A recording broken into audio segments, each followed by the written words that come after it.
Bismillahirrahmanirrahim. Assalamualaikum warahmatullahi wabarakatuh. Dasar segala kebaikan dan kebahagiaan bagi seorang hamba, bahkan bagi setiap makhluk yang berakal, adalah ketika hatinya hidup dengan sempurna dan cahaya yang meneranginya bersinar dengan sempurna. Karena kedua unsur tersebut merupakan sumber segala kebaikan. Bacalah firman Allah dalam surah Al-An'am ayat 122. Allah berfirman, apakah orang yang sudah mati kemudian kami hidupkan dan kami berikan kepadanya cahaya yang terang, yang dengan cahaya itu ia dapat berjalan di tengah-tengah masyarakat manusia, serupa dengan orang yang keadaannya berada dalam gelap gulita, yang sekali-kali tidak dapat keluar darinya.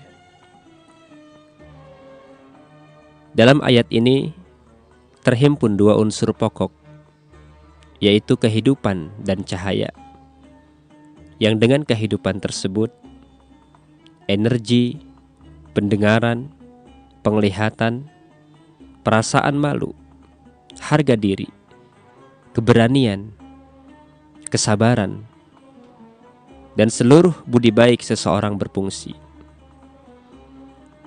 Begitu juga cinta pada kebaikan dan sikap membenci terhadap keburukan. Setiap kali kehidupan menguat, maka kuat pula lah sifat-sifat ini. Tetapi apabila ternyata kehidupan ini melemah, melemahlah sifat-sifat tersebut. Kadar malu yang dimiliki juga akan sangat bergantung pada kualitas kehidupan dirinya, sehingga hati yang sehat dan hidup bila mana keburukan menghadangnya, niscaya secara langsung ia akan berpaling dan membencinya, tidak akan ditoleh.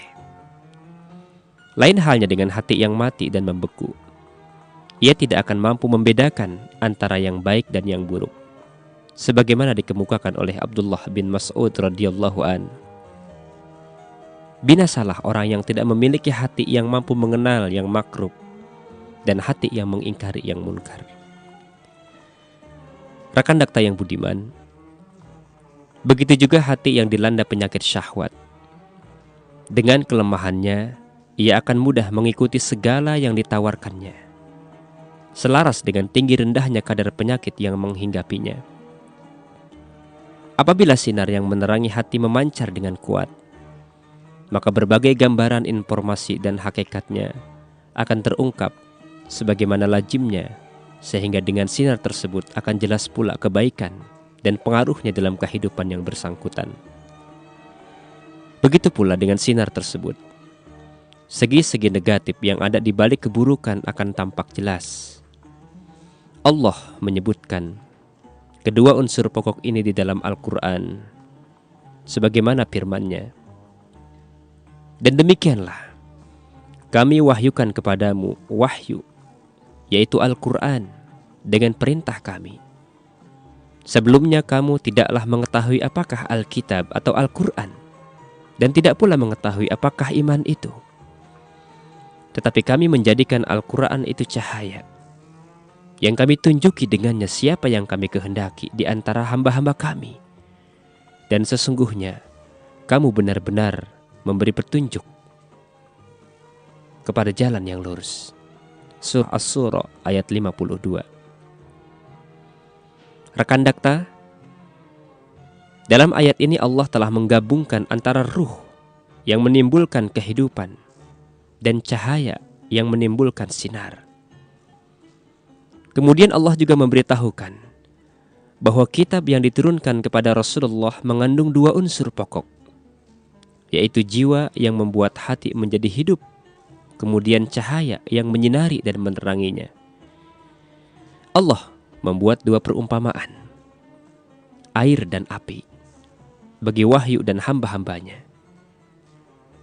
Perumpamaan yang pertama, seperti dikemukakan dalam firman-Nya, Allah telah menurunkan air hujan dari langit, maka mengalirlah air dari lembah-lembah menurut ukurannya.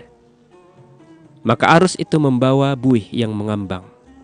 Dan dari apa yang mereka lebur dalam api untuk membuat perhiasan atau alat-alat. Ada pula buihnya seperti buih arus itu. Demikianlah Allah membuat perumpamaan bagi yang benar dan yang batil. Adapun buih itu akan hilang sebagai sesuatu yang tak ada harganya. Adapun yang memberi manfaat kepada manusia, maka ia tetap di bumi. Demikianlah Allah membuat perumpamaan-perumpamaan. Surah Ar-Ra'd ayat 17. Mudah-mudahan Allah senantiasa menjadikan kita orang-orang yang selalu menata hati, sehingga segala kebaikan dan keburukan dapat kita cermati sesuai dengan apa yang telah Allah tentukan kepada kita.